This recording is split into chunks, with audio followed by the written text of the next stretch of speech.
Hey everybody, Chris here, You Join Off-Road, North Carolina.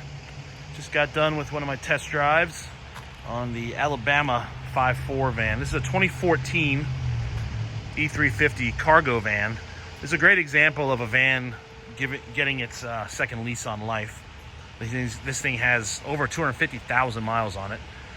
So the customer bought it, had their engine replaced, everything, all the wearing parts inside, radiator, belts, hoses, all that stuff fixed, or replaced, I should say.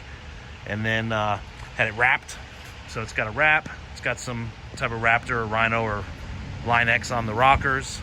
And they brought it to us, where we proceeded to replace or rebuild the rest of the drivetrain. So here we've got a 2014 van with a fresh motor, fresh transmission, fresh T-case, rebuilt rear axle, and obviously suspension front and rear from us.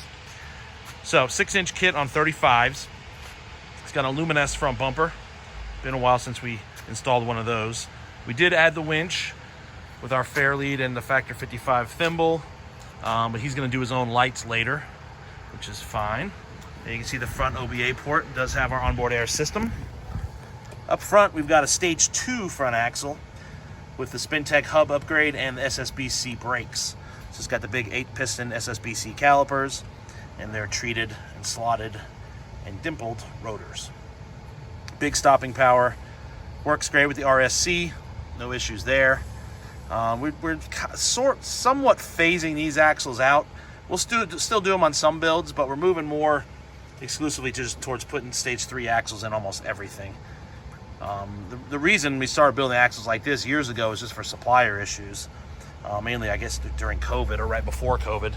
And we seem to work through those. So we'll still offer it, but not as common. There you can see those big boy calipers poking through those method wheels. It's a nice method. I should have written down the number. I don't have my method wheel numbers memorized. I think it's 701, but I'm probably wrong. Toyo tires on this one. Customer wanted the Open Country AT3s in a 35 1250 17. Got the frame all cleaned up and painted, looking pretty as usual. Single Fox 2.0s, 1350 drive shaft, 1350 CV drive shafts front and rear with an NV271 TK. So this is a 4R75 van. So the 4R75 came out for a full rebuild, and then we put the 31 spline NV271 behind that. Here you can see the OBA compressor and the tank. This is our notched TX003 transmission cross member, front drive shaft, sway bar. Good view from the back. Bushwhacker flares, we did that. And we also did our extended body roof rack with half flooring. I'll get you a better view on the other side. This thing is sitting a little tall in the back. It's getting an interior. So I'm gonna let the customer take it home, get his interior done, and then see how the rear settles in. It does have overload airbags, and they're not even touching the cups right now. So it has some room to come down. Worst case scenario is if he gets the interior done and it's still sitting a little higher. He may like it like that, but if he doesn't, we can pull a leaf or two to bring it down level. Out back, we did a full rebuild on the diff. 456 gears, it's got the aux locker, and got all new fresh brakes in the back. In the rear, we usually don't let people do this, but he wants to do his own style bumper, but he wanted our bumper as a base frame chassis with no passenger side swing arm. So we modified the drawing a little bit and made this and bolted it up. Curious to see what he does with it in the end.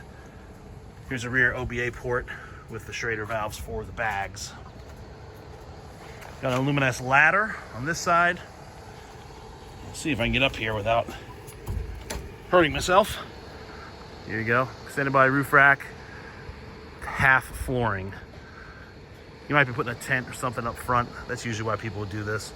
Put a tent up front, and then you got a nice little deck in the back.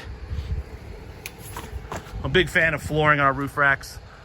Cuts down on heat, creates that air between the roof and the rack, and keeps temperatures down.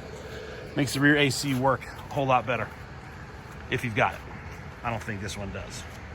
So yeah, that's it. Super cool van. It's ready to get finished once it goes home.